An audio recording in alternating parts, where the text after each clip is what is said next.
अब यही प्रमाण आपको कुरान शरीफ, ये पवित्र शास्त्र देगा। अब इसमें भी 3 रोल हैं। एक तो हजरत मोहम्मद, वो पाक आत्मा पैगंबर, और एक उसका खुदा निराकार जो सामने नहीं आता कोई आकाशवाणी करके या किसी जीव में, किसी पुजारी में प्रवेश करके उनके दूत, वो फरिश्ते आदेश देते रहते हैं। यहाँ पर वो निराकार अल्लाह, यही वो काल भगवान है, ये ब्रह्म है, ये अव्यक्त है, ये सामने नहीं आता, ये निराकार कहलाता है और आकार में ये अपने लोक में रहता है अलग से। वो निराकार अल्लाह जैसे अर्जुन को कह रहा है ब्रह्म, ऐसे ही ये हजरत मोहम्मद को कह रहा है। क्या कहता है कुरान शरीफ और सूरत फुरकानी नंबर 25 नंबर सूरत फुरकानी में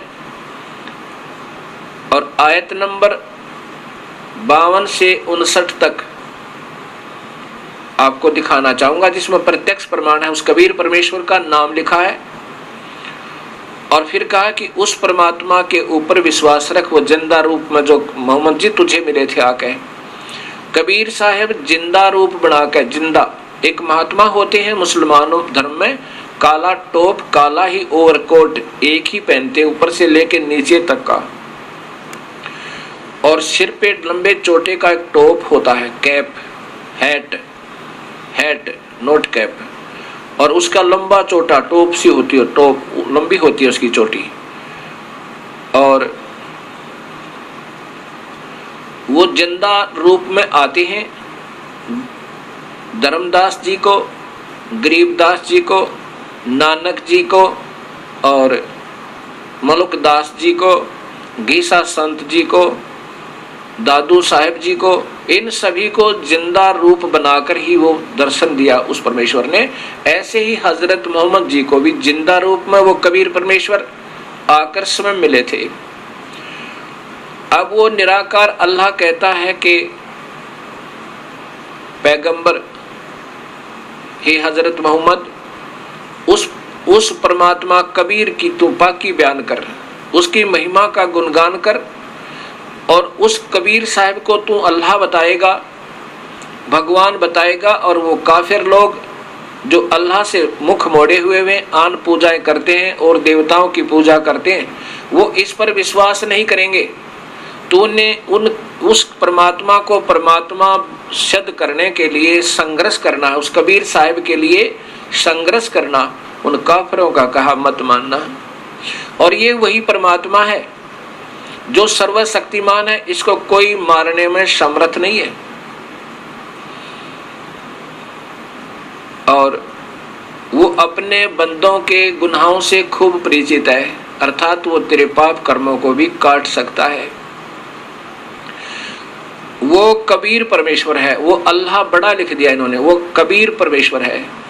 और उसकी खबर किसी बाखबर से पूछ देखो, जो गीता जी के 4 अध्याय का 33 और 34 श्लोक बताता है, वही प्रमाण कुरान शरीफ बता रही है।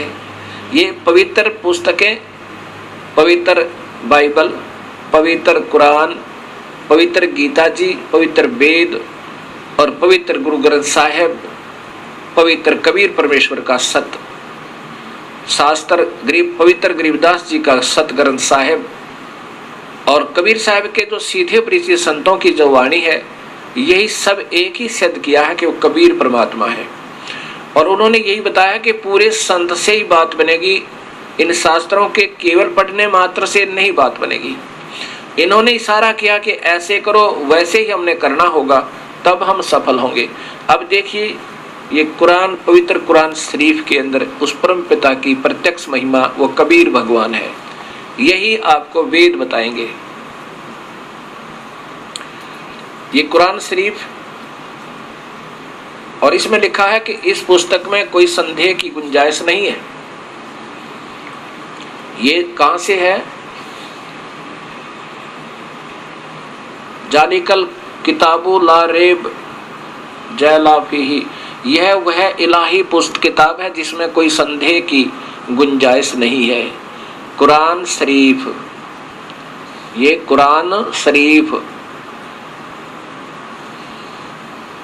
इसका अनुवाद सटीपन शास्त्रीय अरबी पद्धति पर नागरी लिपि में, ये लिखी तो अरबी भाषा में है, लिपि उर्दू है। अब इसमें साथ में हिंदी में भी इसको टीका किया है। शेरवानी संस्करण, प्रकाशक लखनऊ किताबघर, मोरम बाग, सीतापुर रोड, लखनऊ, ये प्रकाशित है। और इसमें अभी आपको दिखाता हूं 606 पृष्ठ पे ये है प्रश्न नंबर 604। और यहां देखिए ये कुरान शरीफ, ये कुरान शरीफ, ये सूरत फुरकानी 25। अब इसमें ये हिंदी में जो कि तू लिपि हिंदी बनाकर देवनागरी, और ये अरबी लिखा हुआ है, ये देखना। और ये उर्दू में जो का तू लिखा है, जो इस हिंदी में लिखा है, ये भाषा तो अरबी है, लिपि उर्दू है। इसमें 52वीं आयत देख लेना, कोई उर्दू का जानने वाला हो, यहाँ देखना, ये लास्ट वाली 52वीं आयत है। इसमें ये है जहदन खबीरन, इधर जहदन कबीरन, ये कबीर परमात्मा का जिक्र स्पष्ट नाम लिखा है कबीर। यहाँ देखो 52वीं आयत में, ये 52वीं आयत में है, ये 51 से प्रारंभ है, ये 51 समाप्त हुई। ये फला तुति अल काफिरन व जाहिदुम बहीर जिहादन कबीर, इसका क्या अर्थ बनता है इन्हीं की भाषा में। इन्होंने कोशिश की है समझाने की, लेकिन ये पूर्ण परिचित ना होने से क्या कहते हैं, ए पैगंबर तो काफिरों का कहा न मानना, ये इसकी हिंदी की है। और इस कुरान की दलीलों से उनका सामना बड़े जोर से करो। अब यहाँ कबीर का अर्थ इन नादानों ने केवल बड़ा लिख दिया। ऐसे वेदों के सरलार्थकर्ताओं ने कबीर कबीर कबीर का अर्थ कांति परिचय सर्वज्ञ आदि करके और उनको गोल मोल कर दिया। यहाँ कबीर कबीर शब्द ही लिखना था। अब इसका वास्तविक अर्थ क्या बनता है? इसका वास्तविक अर्थ बनता है कि हे पैगंबर अर्थात हजरत मोहम्मद जी को उनके अल्लाह भगवान निराकार ये काल कह रहा है कि ये काफिर उस कबीर को परमात्मा नहीं मानेंगे, और आप उनके साथ इन कुरान शरीफ में जो मैं तुझे बता रहा हूँ, मेरे द्वारा जो आदेश, कुरान शरीफ में फरिश्तों के भी आदेश है, लेकिन जो परमात्मा का आदेश है वो सर्वोत्तम है। मैं जो तुझे बता रहा हूँ ये सत्य मानना, और ये कुरान में जो मैं दलील दे रहा हूँ इनके बेस पर, इस आधार पर, इस प्रत्यक्ष प्रमाण पर तो इनके आधार पर सत्य मानता हुआ उन काफिरों का सामना करना, संघर्ष करना, उनके साथ लड़ना नहीं, संघर्ष करना। वो कहेंगे कबीर परमात्मा नहीं, आप उनकी मत मानना, अपने इन कुरान शरीफ में जो मैं तुझे बता रहा हूँ इसके आधार पर तू चलता रहना और आगे उसी परमात्मा के बारे में सत्ज्ञान दर्शन करना। अब 51 में यहाँ देखो, उसके बाद 58 और 59 आयत में ये खबीरन लिख दिया इन्होंने, खबीरन, जबकि ये कबीर है, कबीरा कबीरन, ये जिहाद कबीरा खबीरा, ये है कबीर शब्द, लेखन में मिसप्रिंट हुआ है। यहाँ देखिए आगे, ये खबीरन, ये कबीर है, जहां आपने पहले देखा था बिल्कुल कबीर लिखा है, ऐसे ये भी कबीर ही है, लेकिन इनका अपने हिसाब से लिखने से, यहाँ देखो ये वो 52वीं आयत में आप देखिए इधर, यहाँ देखो ये सीधा कबीर लिखा है, ये आपके सामने है कबीरन, ये भी कबीरन ही है, वहां कबीरन गलती से लिखा गया, मिसप्रिंट हुआ है। अब इसका हिंदी देखो, हिंदी देखो, अब ये 51, 52वीं 53वीं आयत है, ये आपके सामने 53वीं आयत, और वो चल रहे, और वही है जिसने, ये वो परमात्मा है कबीर जिसने दो दरियाओं को मिला चलाया, एक मीठा प्यास बुझाने वाला, खारी कड़वा, और दोनों एक आड़ और मजबूत रोक बना दी। अर्थात ये परमात्मा है जिसने सारी सृष्टि को अपने हिसाब से रचा हुआ, और वही है जिसने पानी की बूंद से आदमी को पैदा किया, फिर उसको साहिबे नसब यानी किसी का बेटा या बेटी, और ससुराल वाला यानी किसी का दामाद बहू बनाया, और वह और तुम्हारा परवरदिगार, हजरत को कह रहे हैं, हजरत मोहम्मद को, निराकार परमात्मा पूर्ण परमात्मा के बारे में, और तुम्हारा परवरदिगार हर चीज करने में शक्तिमान है, वो सर्वशक्तिमान है, जो चाहे सो कर सकता है। और काफिर अल्लाह के सिवा ऐसों को पूजते हैं, आन देवी देवताओं की पूजा करते हैं, जो न उनको नफा पहुंचा सकते और न उनको नुकसान पहुंचा सकते। काफिर जो अविज्ञाकारी होते हैं, जो वास्तविक बात को नहीं समझते, ना मानते, उनको काफिर कहते हैं। और काफिर तो अपने परवरदिगार से पीठ दिए हुए हैं, मुंह मोड़े हुए, अर्थात वो सत भक्ति नहीं कर रहे। 55 में लिखा है, ए पैगंबर, हमने तुमको, ये निराकार अल्लाह, ये काल भगवान जो सामने व्यक्त रूप में नहीं आता, अव्यक्त रूप में रहता है, हमने तुमको खुशखबरी सुनाने और सिर्फ अजाब से डराने के लिए भेजा है, कि उनको बताओ कि गलत काम करोगे तुम्हें सजाएं मिलेंगी, गलत भक्ति करोगे तो तुम्हें हानि होगी, उस पूर्ण परमात्मा की भक्ति करो। इन लोगों से कहो कि मैं तुमसे इस अल्लाह के हुक्म यानी परमात्मा के बारे में सत्संग करने की कोई मजदूरी नहीं मांगता। हाँ, जो चाहे अपने परवरदिगार तक पहुंचने की राह इख्तियार कर ले। अगर कोई भक्ति चाहता है उस प्रभु के पाने की, तो नाम जप ले। ए पैगंबर, ओए होए, उस जिंदा, ये चैतन्य तेने अपनी तरफ से कर दिया, ये नहीं इसका अर्थ बनता। उस जिंदा रूप में जो तुझे मिला आकर प्रभु अल्लाह पूर्ण परमात्मा, उस पर भरोसा रखो, जो कभी मरने वाला नहीं, वो कभी मरने वाला नहीं, और तारीफ के साथ उसकी पाकी बयान करते रहो, और अपने बंदों के गुनाहों से वह काफी खबरदार है। यानी वो सब जानता है अपने बंदों के, यानी जो उनकी भक्ति करते हैं, उनके सब का पाप कर्मों को, गुनाहों को माफ कर देगा। जिसने आसमान और जमीन में जो कुछ उनके बीच में है सबको 6 दिन में पैदा किया, ओए होए, और फिर तख्त पर जा विराजा, अर्थात प्रभु आकार में है। 6 दिन में सृष्टि रची, 7वें दिन अपने सतलोक में पहुंच गया।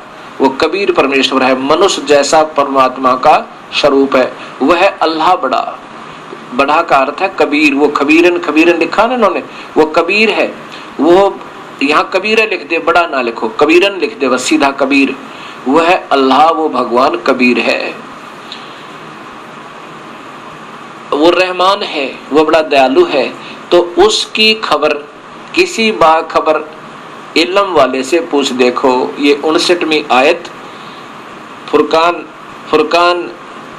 सूरत फुरकान की 25वीं सूरत में ये 59वीं आयत तक इसमें स्पष्ट लिखा है कि उसकी खबर रहमान है, तो उसकी खबर किसी बाखबर माने बिल्कुल तत्वदर्शी संत से पूछ देखो। ये सिद्ध करना चाह रहा दास ने कि सभी शास्त्र कबीर परमेश्वर की महिमा बाई नेम गा रहे हैं।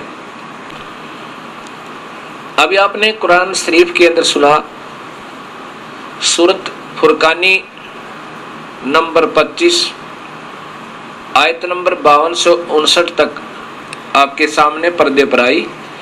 उसमें ये लिखा है कि वो कबीर परमेश्वर है, उसके ऊपर पूरा विश्वास रखो और वही भगवान है। कोई कहे वो परमात्मा नहीं है तो उनके संघर्ष करो, अर्थात उनकी बातें मत मानो। संघर्ष माने लड़ाई नहीं,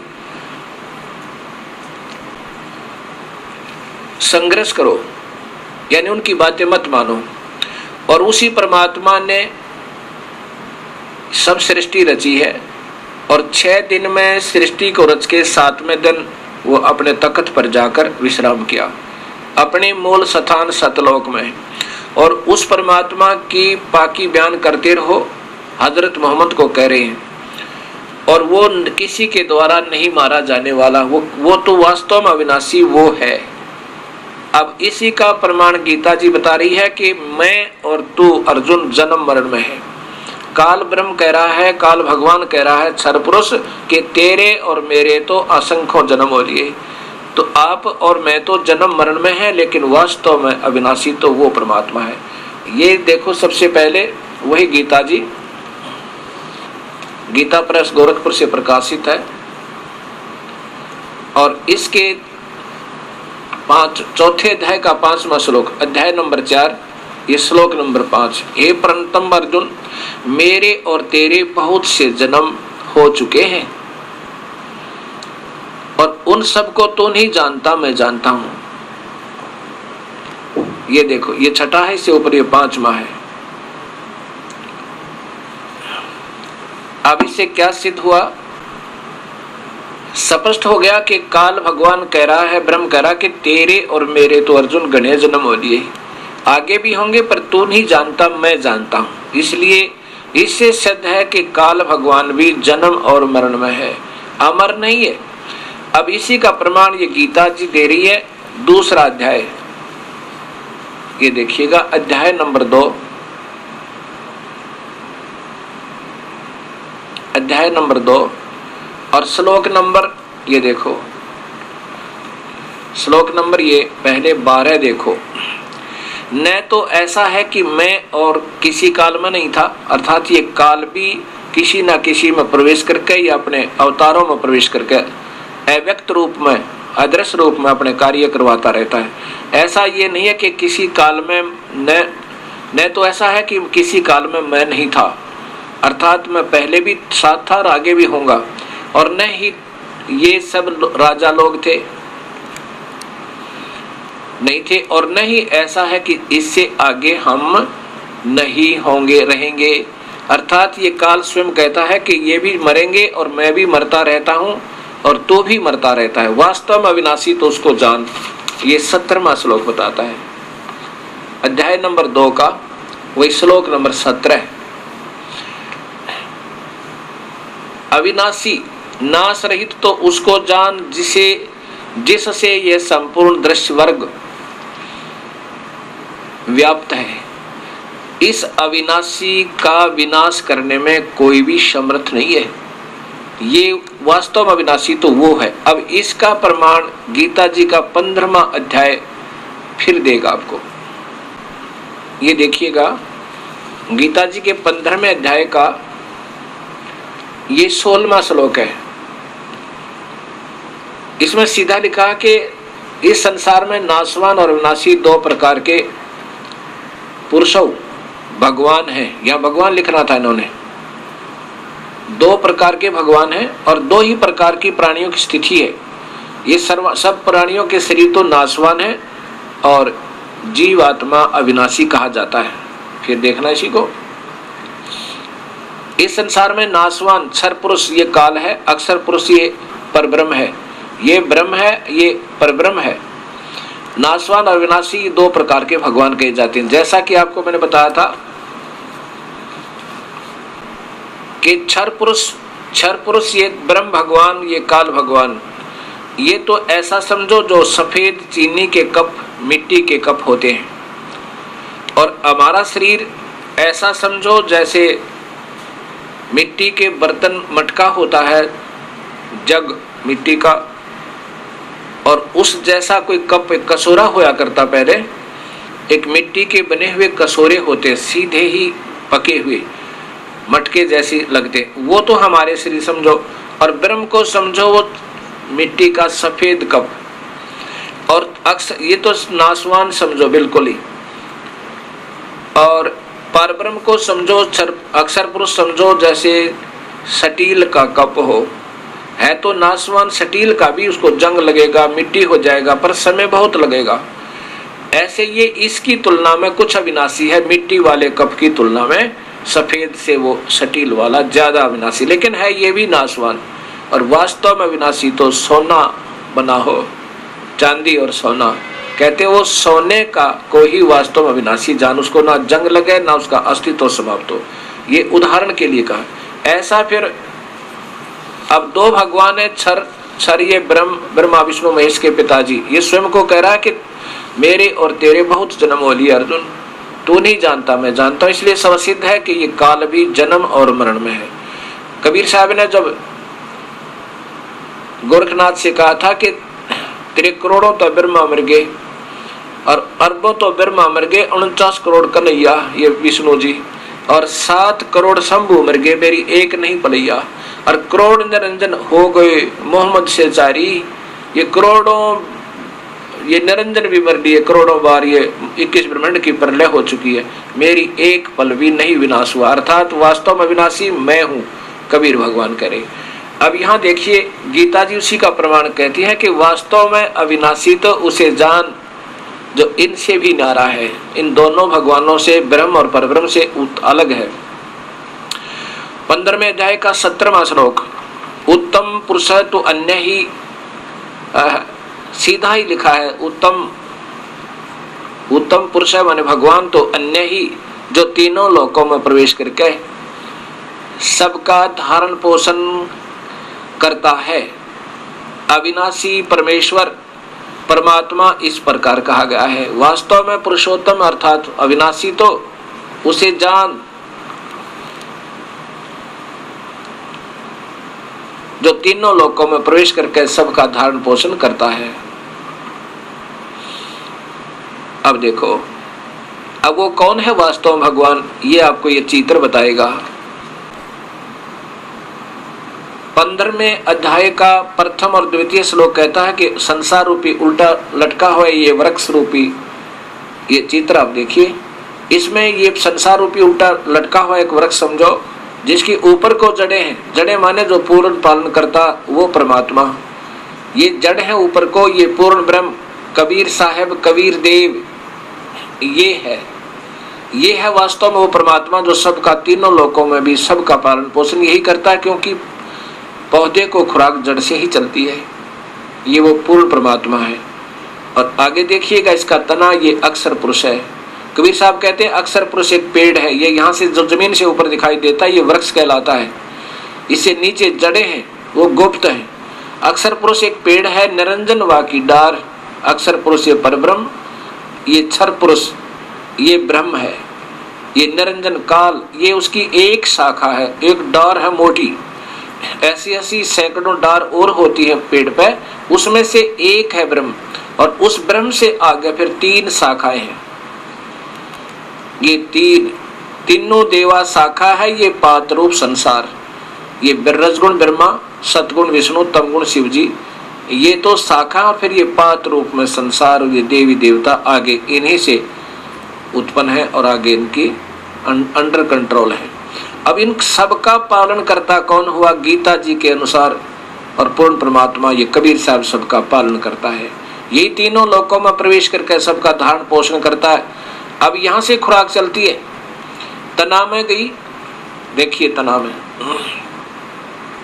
और तना से फिर यानी अक्षर पुरुष के पास, अक्षर पुरुष से फिर ब्रह्म से फिर आगे तीनों देवताओं में।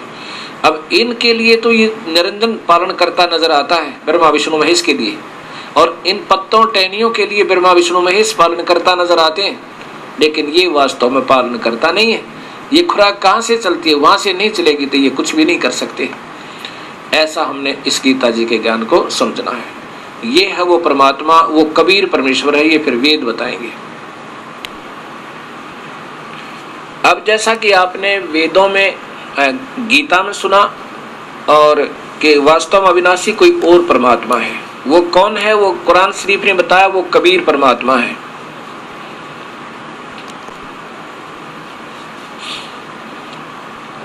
वो कबीर परमात्मा है, और कुरान शरीफ ने ये भी बताया कि ये वही परमात्मा है कबीर जिसने 6 दिन में सृष्टि को रचा और 7वें दिन विश्राम पाया। 7वें दिन तख्त पे जा विराजा, अर्थात कहीं विराजा तो कोई स्थान है जहां परमात्मा रहता है और वो आकार में है, मनुष्य जैसा है। ये प्रमाण ये पवित्र बाइबल करेगा आपके सामने। ये देखिएगा, ये पवित्र बाइबल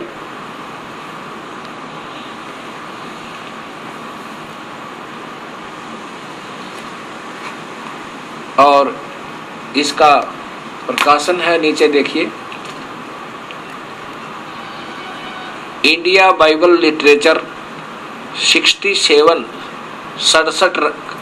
बरका रोड, किलपक, मद्रास, इतने दूरभाष इतने। अब इसमें स्पष्ट है उत्पत्ति ग्रंथ में, ये देखिएगा, ये सृष्टि के 7 दिन उत्पत्ति ग्रंथ है, ये विश्व की सृष्टि। जिस परमेश्वर ने आकाश और पृथ्वी की सृष्टि की, पृथ्वी की सृष्टि की, पृथ्वी बेडौल और सुनसान पड़ी थी और गहरे जल के ऊपर अंधियारा था तथा परमेश्वर का आत्मा जल कर ऊपर मंडराता था। सृष्टि के 7 दिन, ये पहला दिन, फिर देखिएगा दूसरा दिन, फिर देखिएगा तीसरा दिन, ये चौथा दिन, और फिर देखिएगा आगे चलिए, ये फिर 5वां दिन, और अब ये देखो छठा दिन। अब छठे दिन में पढ़ो परमात्मा कैसा है ये पता लगेगा, अल्लाह कैसा। छठवां दिन, प्राणी और मनुष्य। फिर परमेश्वर ने कहा कि पृथ्वी से एक एक जाति के जीव, प्राणी और घरेलू पशु, रेंगने वाले जंतु और पृथ्वी के वन पशु आदि जाति के अनुसार उत्पन्न हो, और वैसा ही हो गया। सो परमेश्वर ने पृथ्वी के जाति जाति के वन पशुओं और जाति जाति के घरेलू पशुओं को भी जाति जाति के भूमि पर सब रेंगने वाले जंतुओं को बनाया, और परमेश्वर ने देखा अच्छा लगा। फिर परमेश्वर ने कहा कि हम मनुष्य को, देखिए है बात ध्यान से सुनने की, पढ़ने की।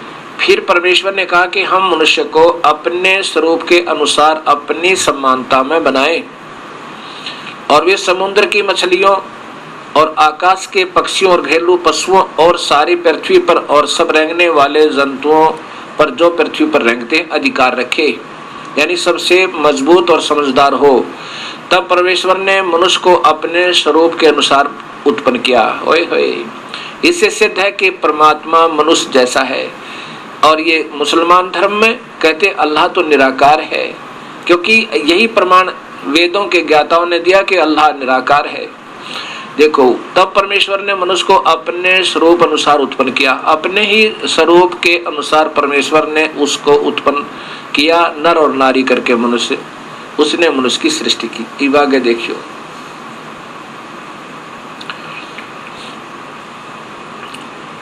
अब यहाँ देखिएगा, फिर परमेश्वर ने उनसे कहा सुनो, अब ये खाने के लिए कहीं मांस मिट्टी का परमात्मा की तरफ आदेश नहीं है, ये कुल मालिक का आदेश है। आगे कोई आदेश मिट्टी खान, मांस मिट्टी शराब पीने का है तो वो परमेश्वर का नहीं, अवहेलना है।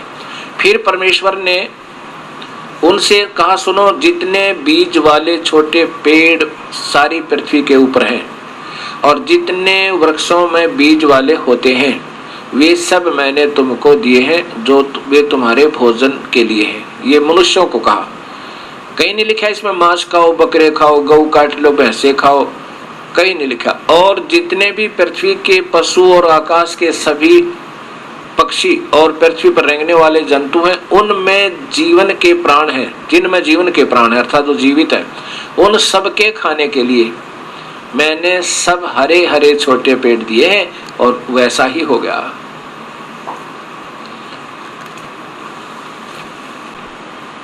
अब आपने सुना और देखा आंखों से और पढ़ा, कितना प्रत्यक्ष प्रमाण है। ये काल ही सबको धोखा दे रहा है। ये स्वयं सामने व्यक्त रूप में नहीं आता और अव्यक्त रूप से किसी के अंदर प्रवेश करके अपने आदेश दे देता है। उनमें कुछ सत्य होते हैं, कुछ असत्य भी होते हैं। अब जैसे गीता जी को आप पढ़ते रहिए, अब इस तरह पढ़ना गीता जी को जैसे दास पढ़ा होगा, फिर पता चलेगा। क्योंकि ये पूर्ण परमात्मा के डर से ज्ञान तो सही देता है और कहता है उस परमात्मा का मार्गदर्शन करो, परमात्मा कोई और है, स्वयं भी कहता है, लेकिन उनकी पूजाएं गलत करवा देता है।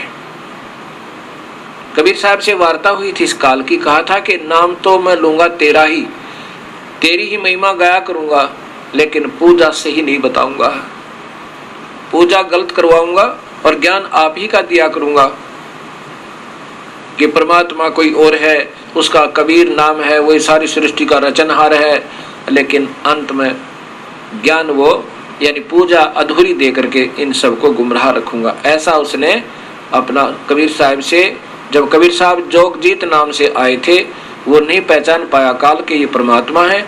जोगजीत समझ के उनसे फिर अपने खुल्लम खुल्ला ये कह दिया था कि नाम तुम्हारा ले करूं आवाजा और 12 पंथ करूं मैं साजा, उन 12 नकली पंथ चलाऊंगा, उनमें तुम्हारा नाम लेकर कबीर परमात्मा है, कोई और अल्लाह है, वो सतलोक में रहता है, ऐसे पंथ चलाऊंगा नकली और नकली नाम दिवाऊंगा और फिर वो सब मेरे ही चक्कर में रहेंगे। 12 पंथ करूं मैं साजा, नाम तुम्हारा ले करूं आवाजा, और इन 12 पंथों में नाम जो ले ही सो मेरे मुख आंस में ही, वो मेरे ही चक्कर में रहेंगे, मेरे से बाहर नहीं जा सकते, क्योंकि वो शास्त्र विरुद्ध साधना करेंगे और गलत नामों का आधार दिया करेंगे। ऐसा ये काल कहता, और ये स्वयं सामने नहीं आता। अब इसी का आगे फिर देखिए, गीता जी के 7वें अध्याय को फिर पढ़िए। अब गीता जी को ऐसे पढ़ना था हमने और जिससे हमें लाभ होना था। अब ये देखिए 7वें अध्याय का फिर 19वां आपने पढ़ लिया कि उन तत्वदर्शी संतों को ढूंढ ले, ऐसा जानने वाला महात्मा सुदुर्लभ है। बहुनाम जन्मानाम अंते ज्ञानवान माम प्रपद्यते, यानी ब्रह्म साधना भी बहुत जन्मों के बाद ये ज्ञानी पुरुष होते हैं, भाग्यवान आत्मा जो मेरी पूजा करते हैं।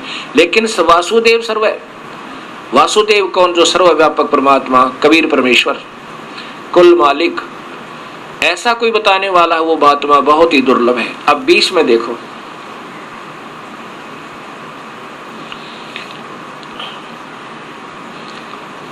बीच में कि उन भक्ति भोगों की कामना द्वारा जिनका ज्ञान हरा जा चुका है, किनकी?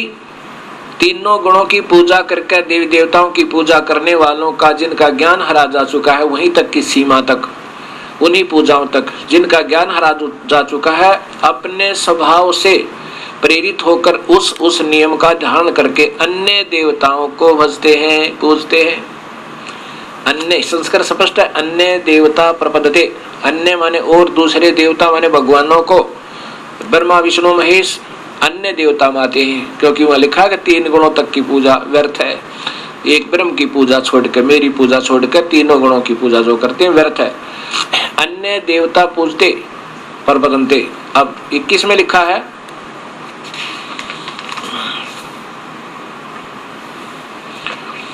जो सकाम भक्त जिस देवता, यानी कोई ब्रह्मा का, कोई विष्णु का या शिव की पूजा करता है, पूजना चाहता है, तो उस भक्त की श्रद्धा को मैं उसी देवता के प्रति सथित कर देता हूँ। अब जिसने पूजना चाहता है पूज ले, लेकिन उतना ही लाभ मिलेगा। जैसे मुख्यमंत्री कहे कि भाई तुम मेरी पूजा करो, तुम नीचे के अधिकारियों की पूजा करते, वो तुम्हें कोई केवल सीमित लाभ दे सकता है और उनके द्वारा दिया गया लाभ वो अक्षीणिक है, एक ही तरह का है, वो संपूर्ण नहीं दे सकते। एक प्रांत के अंदर अन्य अधिकारियों की पूजा से तो तुम मेरी पूजा करो, मेरे पर आश्रित हो जाओ, मेरी मर्यादा में रहो, मैं तुम्हें उनसे ज्यादा लाभ दे दूंगा। लेकिन कोई नहीं मानता है तो करता रहे उनकी पूजा, लेकिन उन बुद्धिहीनों का वो अक्षीणिक सुख है, यानी कोई छोटा मोटा राहत वो दे सकते हैं। और उन अधिकारियों को मैंने ही कुछ पावर दे रखी है, इसलिए वो छोटा मोटा लाभ तुम्हें दे रहे हैं। अगर मेरे ऊपर आश्रित हो जाओ तो मैं तुम्हें पूर्ण लाभ दूं जितना मैं दे सकता हूं। जो सकाम भक्त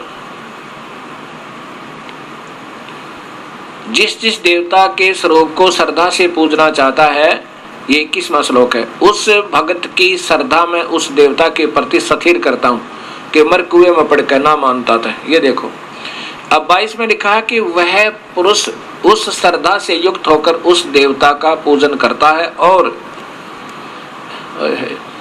उस देवता के द्वारा देवता से मेरे ही द्वारा विधान किए इच्छित भोगों को निसंदेह प्राप्त करता है।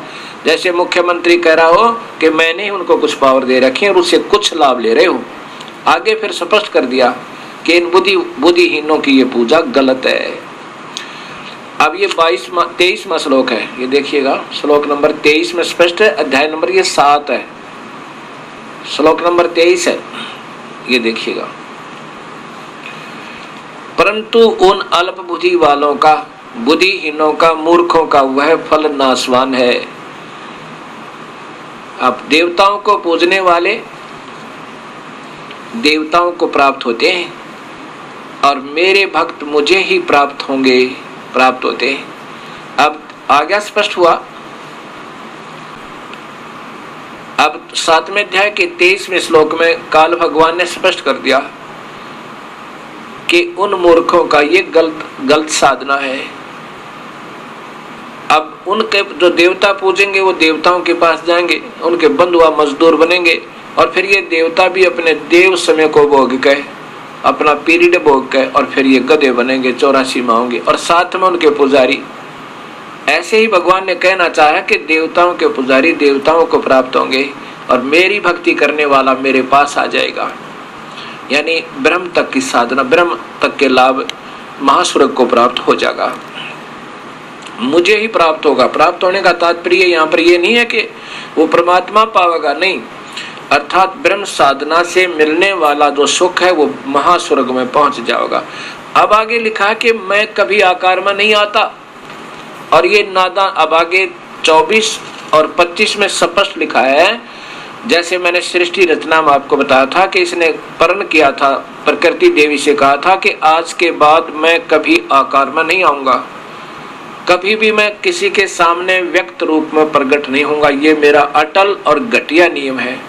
अब घटिया तो न्यू लिखा, अनुत्तम तो इसलिए कहा इसने कि जो पिता अपने पुत्रों को भी स्पष्ट बात ना बतावे, उनको गुमराह रखे, उनको मारे और खावे, कभी सामने नहीं आवे और जो चाहे उनको नचा नचा के दुखी करे, तो इससे घटिया और क्या हो सकता है। ऐसे ये काल सामने तो आता नहीं, अपने पुत्र ब्रह्मा विष्णु महेश की भी दुर्गति रखे। भगवान श्री कृष्ण का जीवन देखे, सारा जीवन दुख में रहा। भगवान श्री राम का जीवन देखे, जबरदस्ती अवतार बना के भेजता है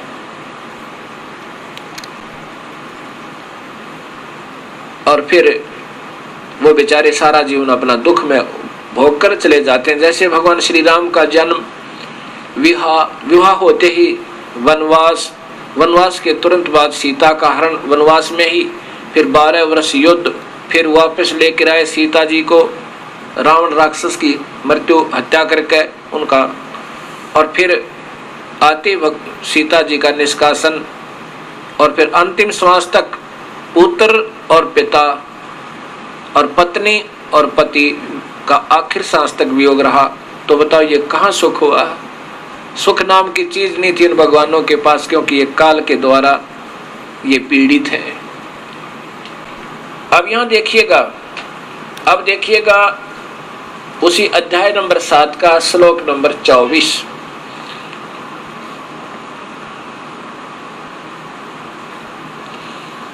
ऐ बुद्धे, बुद्धिहीन पुरुष, बुद्धिहीन व्यक्ति मेरे अनुतम। अब देखो यहाँ ठीक लिख दिया, अनुतम का अर्थ अनुतम ही कर दिया। और वहां इस महात्मा जी ने 18वें श्लोक में, इसी अध्याय के 18वें श्लोक में क्या कर दिया? अति उत्तम, और यहाँ अनुतम लिख के पीछा छुटवा लिया। यह समझदारी की इसने। ये 18वां देखो, इसी 7वें अध्याय के, यहाँ तो अनुतमाम का अर्थ अति उत्तम कर दिया।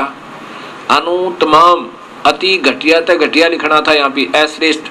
और इसी के 24वें श्लोक में इसी को अनुतम ही लिख कर अपना पीछा छुटा लिया। बहुत अच्छा किया। ये देखिएगा 24वां श्लोक,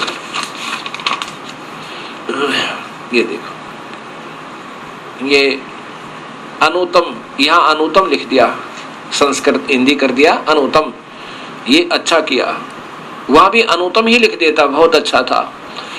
अब अबुध है, बुद्धिहीन पुरुष मेरे अनुतम अविनाशी परम भाव को न जानते। ये काल कह रहा है, क्या कह रहा है कि मैं कभी व्यक्त रूप में सामने नहीं आता।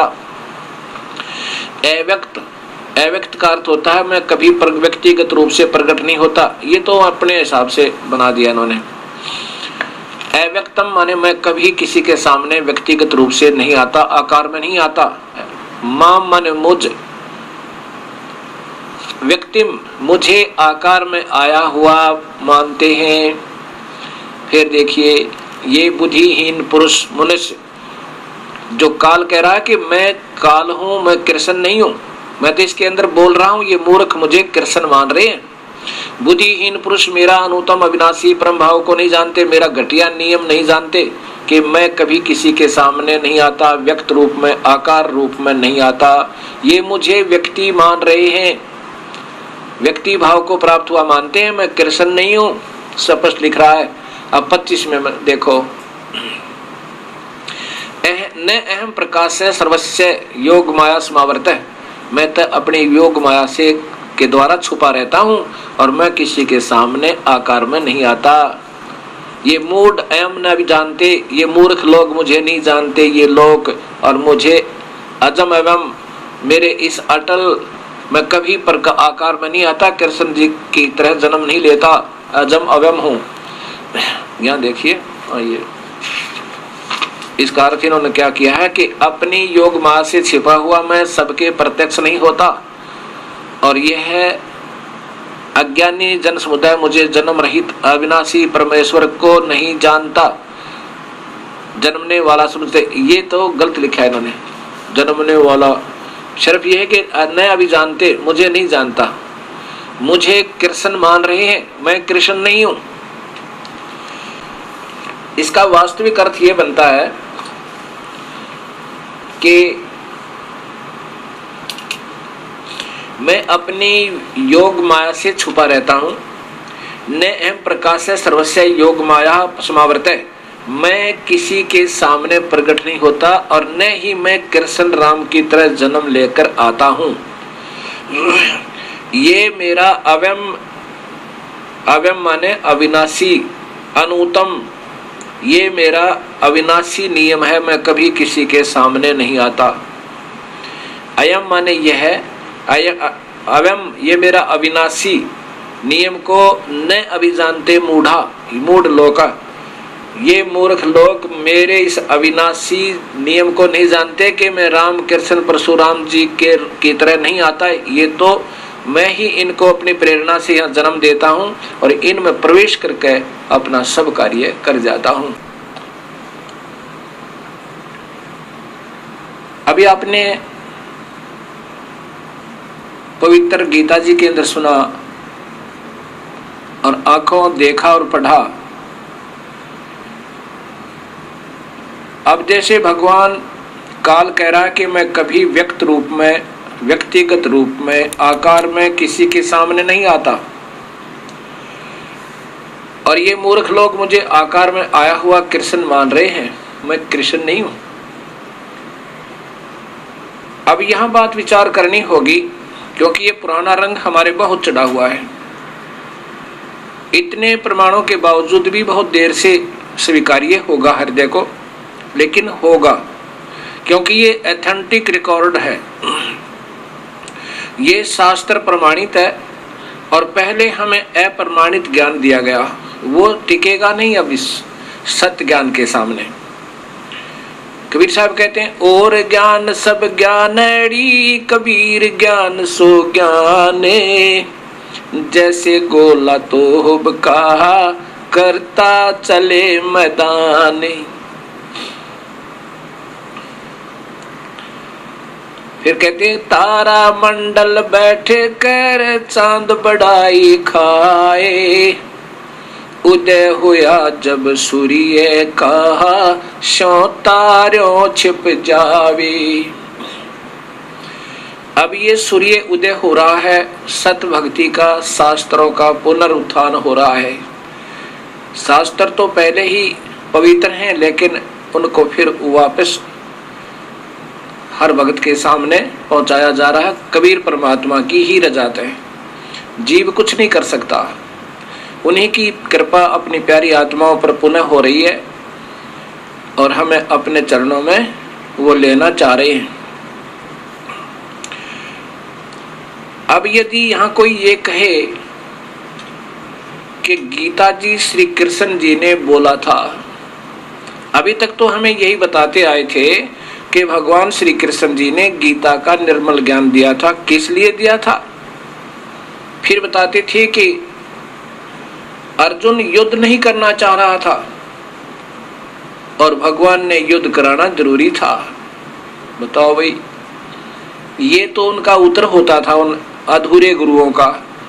और कहते थे श्री कृष्ण जी ने, अभी भी कह रहे हैं, अल्पज्ञ जिन्होंने गीता जी को उठाकर भी नहीं देखा होगा और देखा होगा तो उनकी बुद्धि से बाहर, क्योंकि वो बच्चे हैं, वो स्वयं अनजान है। जिसको स्वयं ज्ञान नहीं मार्ग का, वो दूसरों को मार्ग बता रहा है, वो कैसा मार्गदर्शक। वो तो महा धोखा दे रहा है, इस मनुष्य जीवन को बर्बाद कर रहा है। जिसको ज्ञान नहीं किसी रास्ते का, वो बता रहा दूसरों को इधर आ जाओ, इधर चले जाओ, वो गलत गाइड कर रहा है, वो गलत मार्गदर्शक कर रहा है, दर्शन कर रहा है।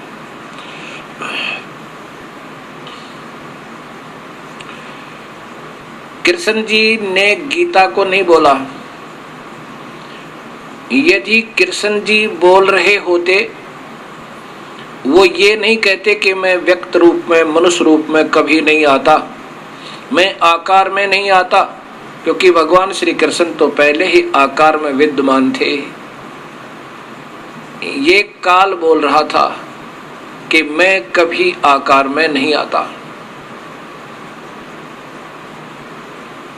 अब यहां विचार करना, वो काल कौन है? वो क्षर पुरुष, वो ब्रह्मा विष्णु महेश के पिताजी। यहां विचार कीजिए, गीता जी के ज्ञान की आवश्यकता कब पड़ी थी?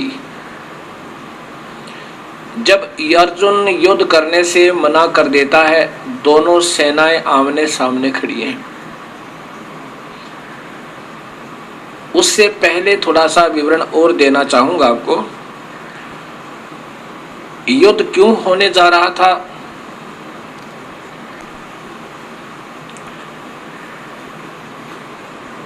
कौरव पांडवों का आपस में भाई बंटवारा नहीं हो रहा था। दुर्योधन पांडवों को हिस्सा नहीं दे रहा था और पांडव अपना हिस्सा राज्य का मांग रहे थे कि आधा हिस्सा हमें दे दो। दुर्योधन ने स्पष्ट मना कर दिया था कि तुम्हें मैं कुछ नहीं दूंगा। इसके लिए फिर भगवान श्री कृष्ण से पांडवों ने प्रार्थना की कि आप हमारा राजीनामा कंप्रोमाइज करवा दो। भगवान श्री कृष्ण 3 बार शांति दूत बनकर इस अनर्थ को बचाने की भरसक प्रयत्न करते हुए और कौरव और पांडवों को समझाने के लिए 3 बार गए थे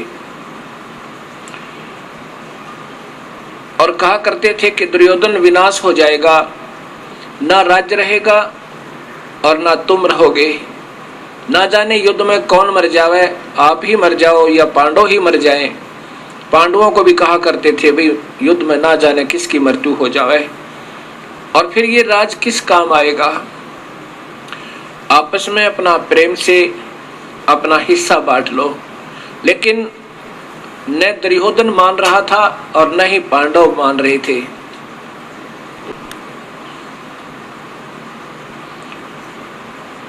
तब श्री कृष्ण ने सोचा कि कहीं ऐसा ना हो कि ये पांडव मेरे ऊपर कूद रहे हों कि हमारी तरफ भगवान श्री कृष्ण है, इसलिए ये युद्ध करने में को तैयार हो रहे हों। इसको भी, इस समस्या का भी समाधान करने के लिए और इस युद्ध जैसे अनर्थ, घोर युद्ध अनर्थ को टालने के लिए भगवान श्री कृष्ण ने दोनों के सामने कौरव और पांडव के सामने कहा था कि भी देख लो, अगर तुम नहीं मान रहे हो, आपकी इच्छा है, लेकिन युद्ध अच्छी बात नहीं। ना जाने कितनी बहन विधवा होंगी, ना जाने कितने बच्चे अनाथ होंगे। ये जुल्म मत करो। और यदि नहीं मान रहे हो, ठीक है, एक तरफ मेरी सेना होगी, एक तरफ मैं अकेला हूँगा, और मैं युद्ध नहीं करूँगा, हथियार भी नहीं उठाऊँगा। प्रभु ने कहा तो इसलिए था कि हो सके है ये पांडव नम्र हो जाएं और मेरी बात को स्वीकार कर लें, युद्ध ना करें और जान जाएं कि मैं इनके साथ युद्ध नहीं करूँगा। इसलिए ये समझ जाए सारे को। पांडवों ने अपनी कुछ जिद को, अपने हठ को ढीला किया। ये बात सुन के कि भगवान ने फैसला ले लिया है कि मैं युद्ध नहीं करूँगा, तब कहा प्रभु हमें 5 गांव दिला दो, हमारी इज्जत रह जाएगी। तब श्री कृष्ण ने कहा चलो फिर प्रयत्न करता हूं। श्री कृष्ण जी ने जाके दुर्योधन से कहा कि दुर्योधन बात बन रही है, आप 5 गांव दे दो युधिष्ठिर को, पांडवों को, फिर मैं जानू, मेरा काम जाने, ये अनर्थ टल रहा है। अब दुर्योधन ने कहा कि सुई की नोक के समान भी उनके पांडवों के लिए स्थान नहीं है। तब श्री कृष्ण जी ने सोचा तो बहुत निकम्मा आत्मा। तब कहा था दुर्योधन तुम्हारा विनाश हो जाएगा, आंख खोल ले, ये समय है तुम्हारा इतने अनर्थ के टालने का, और 5 गांव दे दे तू उनको। जब भगवान श्री कृष्ण ने उन्हें अच्छा करड़ा करके बातें कही तो दुर्योधन ने कहा अपनी सेना से कि पकड़ लो इसको, पकड़ लो श्री कृष्ण को। तब भगवान श्री कृष्ण ने अपना विराट रूप दिखाया।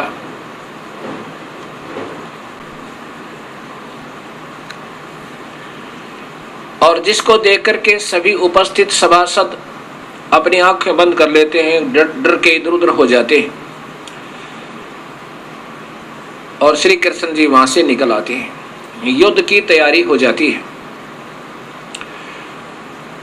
अब यहां विचार और करना कि श्री कृष्ण जी ने गीता नहीं बोला था, उसका दूसरा प्रमाण अभी आपको बता दूं इसी समय, क्योंकि ये प्रकरण वही चल रहा है। जैसे गीता जी के 11वें अध्याय में श्री कृष्ण के अंदर प्रवेश काल भगवान कहता है कि अर्जुन, जो ये विराट रूप मैंने तुझे दिखाया, ये पहले कभी किसी ने नहीं देखा। अब ये देख लेना, यदि कृष्ण जी बोल रहे होते और कृष्ण जी ने ही विराट रूप यहां दिखाया होता तो ये नहीं कहते कि मैंने जो पहले कभी किसी को नहीं दिखाया। वो विराट रूप एक सिद्धि से आम संत भी दिखा सकता, लेकिन वो नहीं हो सकता जो काल वाला है। ये अपना विराट विकराल रूप अर्थात भयंकरता दिखा सकते अपनी शक्ति को, लेकिन वो काल के तुल्य नहीं, वो क्योंकि वो 1000 भुजा के हैं, ये केवल 4 भुजा युक्त हैं। अब ये प्रमाण भी आपको याद रखना पड़ेगा कि गीता जी में कहा कि ये जो मेरा वास्तविक रूप, काल रूप तूने देखा, विराट रूप, ये है मेरा वास्तविक स्वरूप, और ये पहले विराट रूप कभी किसी ने नहीं देखा तेरे बिना, और ना ही आगे देखा जा सकता, ना किसी वेदों में वर्णित विधि से, और ना ही किसी क्रिया से, ना किसी जप से, ना किसी तप से। अब ये गीता जी मैं आपको दिखाता हूं, ये देखिएगा गीता जी, गीता प्रेस गोरखपुर से प्रकाशित, अध्याय नंबर 11 और श्लोक नंबर 46। ये देखो इधर 47, श्लोक नंबर 47 में, हे अर्जुन, अनुग्रह पूर्वक मैंने अपनी योग शक्ति के प्रभाव से ये मेरा परम तेजो में सबका आदि सीमा रहित विराट रूप तुझको दिखलाया, जिसे तेरे अतिरिक्त दूसरे किसी ने पहले नहीं देखा, न दृष्टः पूर्वम, इति सिद्धम कि वो रूप कृष्ण जी ने दिखाया था और ये काल का रूप है, इसलिए कृष्ण जी ने गीता नहीं बोला। अब इससे स्वसिद्ध हो गया कि भगवान श्री कृष्ण ने गीता नहीं बोला। अब फिर देखिए आगे, अर्जुन ने भगवान श्री कृष्ण से कहा कि हे भगवान, मेरा रथ दोनों सेनाओं के बीच में जाके खड़ा करो और देखो मैंने किसके साथ युद्ध करना है, कौन है मेरे योग्य युद्ध करने के। भगवान श्री कृष्ण ने ऐसा ही किया। अब यहां विचार करना, अर्जुन ने जब देखा सामने गुरुदेव अपने पूर्वज भीष्म पितामह है और अपने ही कुल के व्यक्ति